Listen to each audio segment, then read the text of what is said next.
Noxcrew!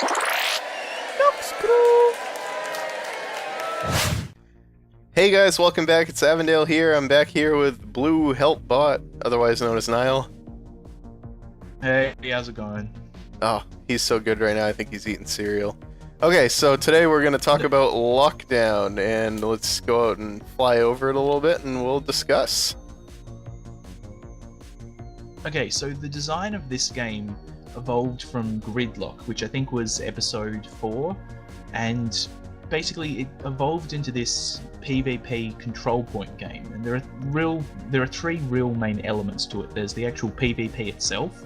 We turned off regeneration for this one because we wanted there to be plenty of life cycles, plenty of damage. We didn't want anybody to be able to camp. We just, if you could get a hit on somebody, that hit would count.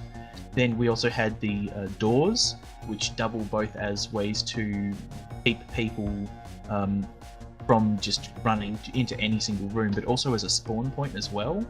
And finally, we had the placing of the wall, which was actually completely monitored by a series of command blocks, which was quite cleverly done, even though it was terribly time-consuming, I'd imagine.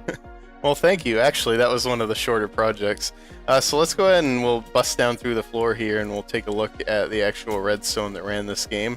Now, I'm looking down because I don't want to spoil it until I get into a nice spot where I can give you an overview.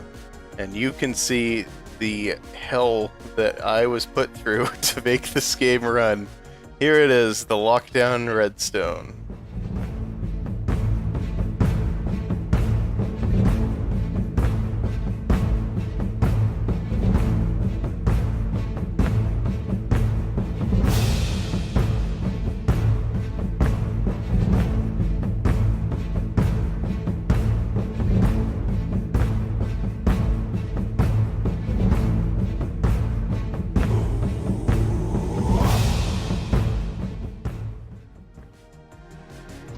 Okay, so Lockdown was actually the only game in the game show that ran itself entirely from start to finish. All I had to do was push one button, and then everything else did everything automatically. It was going to happen whether there were people there or not, and it was going to run for 6 minutes no matter what. So, started out by placing a redstone block here. That started the entire 6-minute process, and you'll see here I have some green wool and some red wool.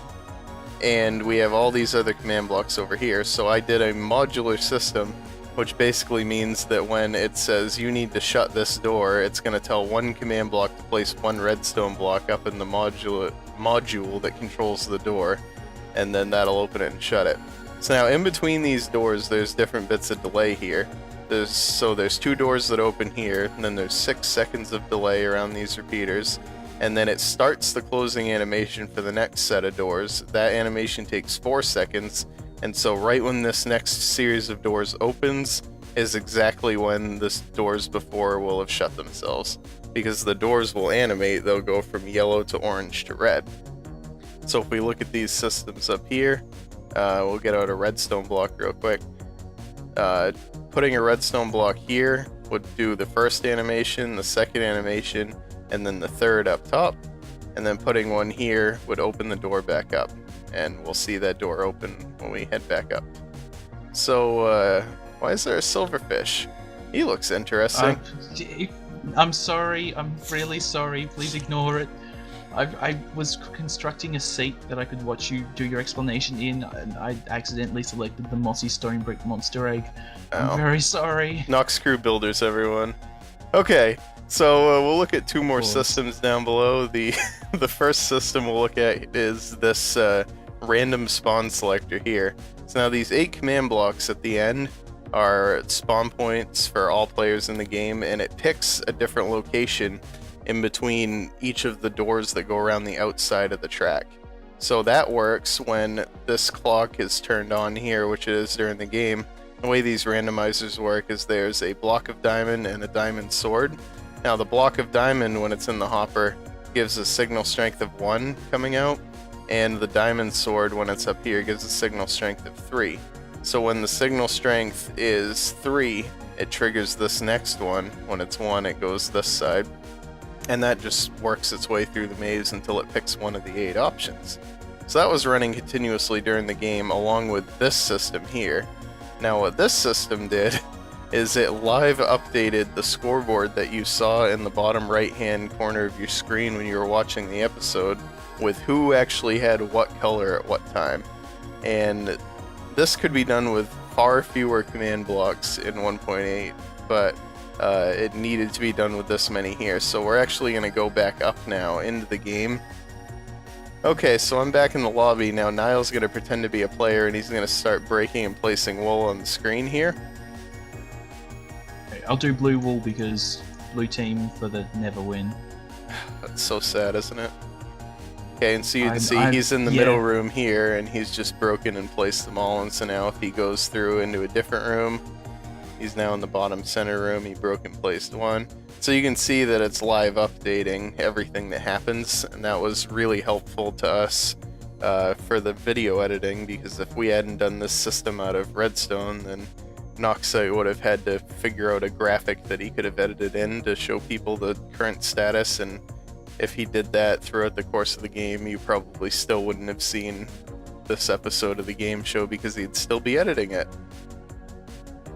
Okay, so let's talk a little bit more about how the different rooms were designed, and we'll talk about the center room as well, and then we're also going to talk a little bit about some of the things that didn't turn out so well with this game. So first, Niall, why don't you show us what this middle room does? Okay, so this is awesome. Now, you designed this one, didn't you? I did design this one. We actually had a build team competition to design rooms for this game, and this was one of the ones that they liked so much they decided to include. Now this is the center room. We encouraged all of the contestants to begin with to actually just run into the room straight away because A, it makes for better footage, and B, Noxcrew said whoever would capture it would win. He would buy them 2 pints the next time he saw them. So he did say that, didn't he? He did say that. They were like, we get 2 points in the game. He's like, no, 2 pints of alcohol. Anyway, so these pressure pads here, when you run over them for a brief period of time, they make the platform of their respective color disappear. They're fantastic because they're not something that you immediately recognize or understand, but hopefully after playing for more than 30 seconds, you kind of get a feeling for the fact that that's a pitfall. All right. And lots of people, especially in testing, would try to run off the platform through a door and would spleef themselves into the water. And we found that to just be so funny. It's such a, we are trying to gain inspiration from such TV shows as Wipeout and other things like that. And that is such a Wipeout thing to do. Yeah, Takeshi's Castle. Yeah. So we did that. And it's not unfair either because all players have the exact same advantage as a symmetrical room. Exactly, and you can use it to knock your opponents off as well. If someone was coming through the red door, you could run up there and spleef them into the water. I honestly don't think any of the contestants figured it out, though. I don't think so either. Which is a shame. No, in testing, plenty of people that tested it for the first time figured it out, but everybody responds to things differently. It was just one of those things where nobody got it. Now, with all of these rooms here, initially we didn't actually have that live updating scoreboard. We were just planning to have one camera do a massive, bird's eye view shot, which meant that some of the rooms that we designed had to be cut or modified so that there was nothing over the top of them. Because basically the plan was, with the bird's eye view, that was going to be the score tracker. Wasn't going to be the best way to keep track, but at least you'd have something. So some of the rooms we had to completely redo from scratch because there was just too much stuff over the actual capture point itself. Right. And we did use, I believe, 3 rooms out of the build competition. However, I don't remember which ones they were. I know that this room here with the redstone down in the pit was not an original room. This one was designed out of the build competition. This one over here was the one that I designed because everyone, I think at this point, this was the last room we were struggling to come up with ideas, and I'm like, screw it, I'm building a bar. So I built myself a little bar over here. Somebody else built a fantastic jukebox. I built a pool table and put streamers and a piano as well around the place. This is the most boring room obstacle-wise, but you need a couple of flat rooms as well, because you don't want to make everything too much of an obstacle. And honestly, in my opinion, I thought that some of the rooms required too much parkour to get in and out of. I thought that we might have done a better job if we had kept the rooms a little bit flatter. So I did like that room, actually. Look, honestly, I'm okay with that. Like, I'm okay with a few rooms having pitfalls, and you'll notice that most of the rooms that have those pitfalls are the middle center rooms, so like the center edge rooms, because the corners are much more easy to maneuver through, and that was a deliberate feature, I think. I will say it was, even if it wasn't. Yeah. Because having people kind of more congestion in the center rooms means more interaction as people move through them, whereas with those quieter rooms there, we just kind of want people to move through them more quickly because they're not going to see as many people. Right.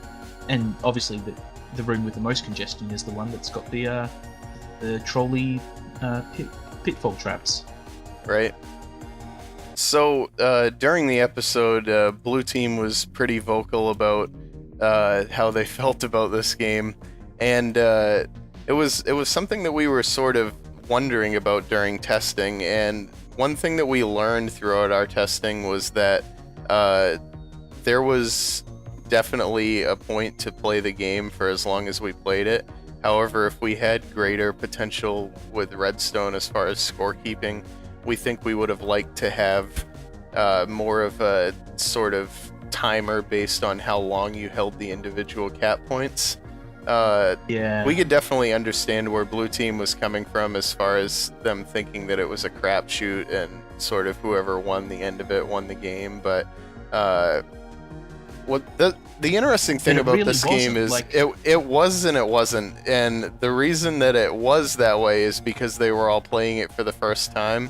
But we proved during testing that there are certain strategies that over the course of 6 minutes can certainly allow you to smoke another team.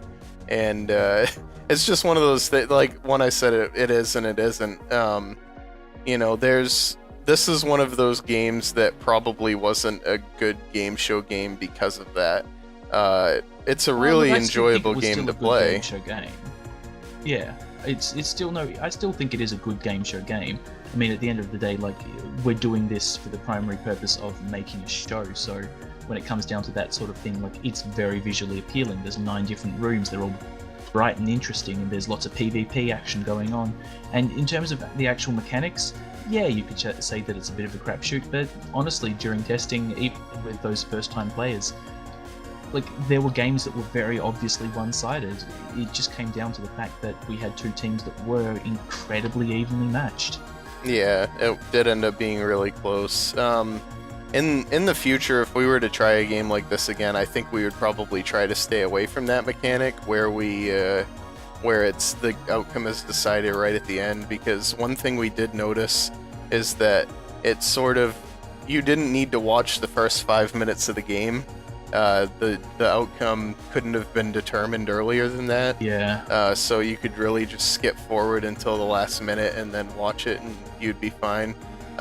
So we actually are already drafting a successor to this game that will actually have the ability to win the game at any point during the middle of it.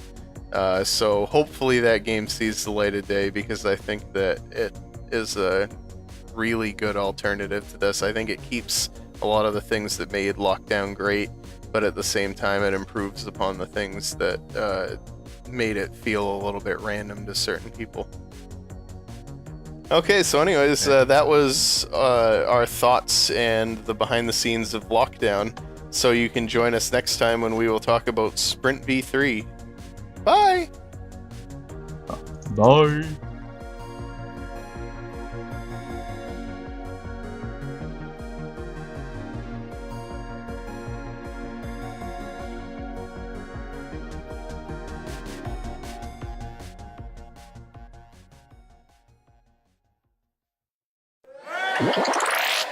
Noxcrew! Hey guys, welcome back. It's Avondale here. I'm back here with Blue Help Bot, otherwise known as Niall. Hey, how's it going? Oh, he's so good right now. I think he's eating cereal. Okay, so today we're going to talk about... Done, if not this. Terribly time-consuming, I'd imagine. Well, thank you. Actually, that was one of the shorter projects. So let's go ahead and we'll bust down through the floor here and we'll take a look at the actual redstone that ran this game. Now, I'm looking down because I don't want to spoil it until I get into a nice spot where I can give you an overview. There are three real main elements to it. There's the actual PvP itself. We turned off regeneration for this one because we wanted there to be plenty of life cycles, plenty of damage. We didn't want anybody to be able to camp. We just, if you could get a hit on somebody, that hit would count. Then we also had the lockdown, and let's go out and fly over it a little bit and we'll discuss. Okay, so the design of this game evolved from Gridlock, which I think was episode 4, and basically it evolved into this PvP control point game. And there are doors, which double both as ways to keep people from just running into any single room, but also as a spawn point as well. And finally, we had the placing of the wall, which was actually completely monitored by a series of command blocks, which was quite cleverly